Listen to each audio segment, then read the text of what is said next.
mensponsori seseorang untuk menjadi seorang presiden. Setelah jadi presiden, maka si sang presiden disetir.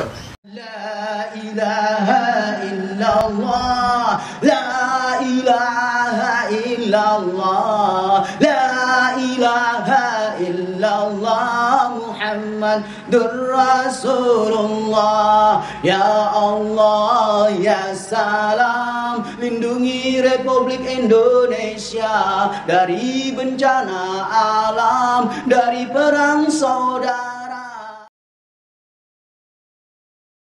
Bismillahirrahmanirrahim. Assalamualaikum warahmatullahi wabarakatuh. Presiden Joko Widodo akhirnya membuka kembali ekspor CPO dan minyak goreng setelah sebelumnya dilarang. Hal itu tentu mengundang pro dan kontra dari berbagai kalangan.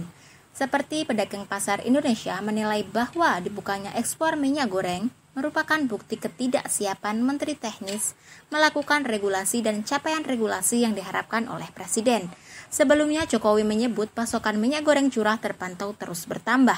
Namun Reynaldi menilai bahwa stok minyak goreng curah belum didapati melimpah di pasaran.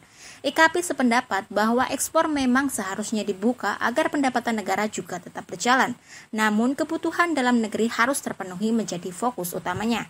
Oleh karenanya, IKAPI meminta kepada Kementerian Teknis untuk mencari formulasi yang tepat agar distribusi bisa berjalan dengan baik dan keberadaan minyak goreng melimpah di pasar. Pedagang berharap harga minyak goreng curah pun terus menurun hingga head yang ditetapkan. Bagaimana tanggapan dari Angkatan Muda Banteng Putih terkait hal ini? Mari kita simak selengkapnya. Ibda bil basmalah, bismillahirrahmanirrahim.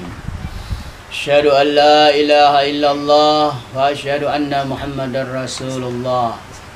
Bismillah, Allahumma salli wa sallim ala Nabi Muhammad wa ala ali Muhammad. Walhamdulillah, Pancasila bil Indonesia. Salimna ya Allah qubul hajatina. Ibda bil basmalah, sallu ala Nabi. Salim ya Allah, Pancasila bil Indonesia. Rabbi israh li sadri wa yassir li amri wa hlul 'uqdatam min lisani yafqahu qawli. Hasbunallah wa ni'mal wakil, ni'mal maula wa ni'man nasir. La haula wa la quwwata illa billah. Subhanallah walhamdulillah wa la ilaha illallah wallahu akbar. Amma ba'd. Wa ya ibadallah. Pada hari ini kita membahas sesuatu yang sedang sangat amat diperbincangkan di Republik Indonesia yang tidak ada habis-habisnya, yaitu tentang minyak goreng yang tidak ada kepastian. Inilah mengapa kita perlu menerapkan ekonomi Pancasila di Republik Indonesia. Sayangnya Republik Indonesia ini yang berideologikan Pancasila belum menerapkan sistem ekonomi Pancasila. Ini yang kita sayangkan. Harusnya kita menerapkan sistem ekonomi Pancasila yang sumbernya adalah gotong royong. Dari nilai-nilai Pancasila itu apa? Bergotong royong. Jadi ekonomi Pancasila itu adalah ekonomi yang bergotong royong, yang bekerja sama antara rakyat dan pemerintah. Sebagaimana biasa, mari kita bacakan bersama satu kata atau dua kata atau satu kalimat dari kitab ini agar ada sinkronisasinya dengan apa yang kita bahas. Bismillahirrahmanirrahim. Mata'un bil ma'ruf haqqun 'alal muttaqin. Kami ulangin. Mata'un bil ma'ruf haqqun 'alal muttaqin. Bil makna harusnya para pemain ekonomi, kami mengatakan pemain saja, pembisnis terlampau besar kami kira. Kami melihat di Indonesia ini para pemain semuanya, pemain bisnis, bukan pembisnis asli. Karena kalau pembisnis asli, mereka masih mempunyai etika, attitude, masih mempunyai moralitas ekonominya, masih mempunyai etika dalam berbisnis. Itulah pembisnis asli. Pemain ekonomi di Republik Indonesia ini adalah orang-orang yang kurang punya etika, kurang punya moral dalam mengikuti permainan sirkulasi bisnis, sirkulasi ekonomi yang ada di Republik Indonesia ini. Apa maksudnya? Padahal kalau pemerintah ingin kejam, tanda petik ya, semua pemain-pemain minyak goreng ini yang bermain di kelapa sawit ditutup bisa produksinya. Kalau pemerintah mau kejam, atau dibiarkan mereka berproduksi tetapi tidak dibiarkan bebas berkeliaran produksinya. Dibatasin produksinya berapa sampai berapa. Karena pemerintah punya hak untuk itu. Antara permintaan pasar dan produksi diseimbangkan. Nah, kalau pemerintah mau kejam, di sini dia bisa bermain. Semua pengusaha-pengusaha itu dimatikan sirkulasi dagangnya. Bisa. Dan sangat amat bisa. Tapi kan di sini kita bicara kepentingan politik. Ya kan? Sudah bukan rahasia umum lah. Pemain-pemain ekonomi ini mensponsori seorang presiden, seorang calon presiden menjadi presiden. Dan manakala sang presiden jadi presiden, otomatis punya hutang budi. Ini sudah bukan rahasia umum lagi, tidak perlu kita tutup-tutupi. Nah, disinilah istilahnya terpenjaranya presiden kita. Tanda petik ya, terpenjara tanda petik ini. Sang presiden nggak punya urusan dengan mereka, tetapi sponsor punya urusan dengan mereka karena dana dari situ. Nah, inilah yang dikatakan sistem politik liberalisme yang dipakai. Sistem politik liberalisme, kapitalisme seperti ini politiknya. Mensponsori seseorang untuk menjadi seorang presiden. Setelah jadi presiden, maka si sang presiden disetir, dijadikan boneka mereka untuk kepentingan ekonomi mereka. Nauzubillah, summa nauzubillah. Sedih, miris, sakit hati kita.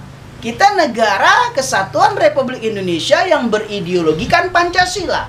Tetapi kita tidak sama sekali dan belum pernah sama sekali menjalankan yang namanya ekonomi Pancasila. Belum pernah kita menjalankan itu. Pahami bersama. Dari presiden, hanya Presiden Bung Karno menjalankan sistem ekonomi Pancasila, itu pun tidak sempurna. Sampai sekarang, sistem ekonomi kita sistem kapitalisme, sistem liberalisme. Bukan sistem Pancasila. Ini yang kita sayangkan. Padahal sistem ekonomi Pancasila sangat sederhana. Apa? Gotong royong. Saling bekerja sama. Saling menguntungkan. Mata'am bil ma'ruf haqqun 'alal muttaqin. Jadi ketika sang presiden mengambil kebijakannya, beliau sudah memikirkan plus minusnya untuk para pengusaha lokal. Nah, Bapak Haji Joko Widodo ingin menjalankan sistem ekonomi Pancasila secara totalitas, tetapi terpenjara, terbelenggu dengan pemain-pemain ekonomi yang nakal ataupun black market yang ada di Indonesia ini nakal sekali gitu. Mereka malah mengatur pemerintah. Makanya jangan kaget ketika hari ini presiden mengatakan stop ekspor, besok mengatakan boleh ekspor. Itu bukan tanpa sebab. Karena tekanan-tekanan politik yang dimainkan oleh si pemain ekonomi yang black market ini. Oleh karenanya, solusi yang konkret, pemerintah harus tegas dengan segala konsekuensinya. Kalau memang sang pengusaha ini tidak bisa diajak bergotong royong, selesaikan saja mereka. Beres urusan. Pemerintah punya kuasa untuk melakukan itu. Memang inilah resikonya bermain politik hutang budi. Tetapi ini demi rakyat banyak juga. Kalau setiap keputusan berubah gara-gara si pemain-pemain nakal ini, mau jadi apa negara kita? Ini kan pemerintah dalam pemerintahan namanya. Pemerintah tetapi disetir pemerintahan di belakang layar. Ini nggak boleh terjadi dalam suatu negara. Ya, ini harus kita pikirkan bersama. Dan ini semua tidak bisa dilimpahkan kesalahan kepada presiden. Tapi ini adalah kesalahan menterinya. Para menteri ikut bermain dalam hal ini. Para menteri-menteri yang tanda petik ikut punya saham juga. Makanya mereka selalu menghalang-halangi sang presiden untuk melaksanakan ekonomi kerakyatan ataupun ekonomi Pancasila. Dihalang-halangi sistem ekonomi Pancasila untuk hadir total di Republik Indonesia ini. Agar apa? Agar para pengusaha-pengusaha yang beraliran ekonomi liberalisme, kapitalisme sempurna menikmati hasil dari sistem itu. Hasilnya apa? Yang kaya makin menumpuk kekayaan, yang miskin makin tertindas. Subhanallah. Nauzubillah, summa nauzubillah. Semoga ini menjadi pencerahan kita bersama. Jangan sampai tidak ada semangat gotong royong di negara Kesatuan Republik Indonesia ini. Harusnya kita kembali kepada tupoksi kita. Apa? Kerakyatan. Mari kita jalankan ekonomi kerakyatan. Mari kita jalankan ekonomi Pancasila. Agar apa? Agar semua rakyat adil dan merata. Adil dan merata ini bukan berarti nanti semua rakyat kaya. Tidak seperti itu juga. Artinya adil dan merata ini bagi hasil yang jelas, proporsional. Artinya si miskin dapat harga murah, pengusaha dapat untung sewajarnya. Itu dikatakan adil merata. Kemiskinannya tidak membuat dia kelaparan karena harga di pasar bisa dijangkau oleh si miskin, bahkan bisa dapat gratis karena adil merata ini. Yang jadi masalah saat sekarang ini adalah si miskin sudah makin miskin, harga-harga pokok, harga-harga kebutuhan pokok makin melambung tinggi, makanya si miskin makin tercekik, si kaya berlimpah ruah keuntungan. Inilah sistem kapitalisme. Mari kembalikan Republik Indonesia menjalankan sistem ekonomi kerakyatan ataupun sistem ekonomi Pancasila. Subhanallah, alhamdulillah, barakallah.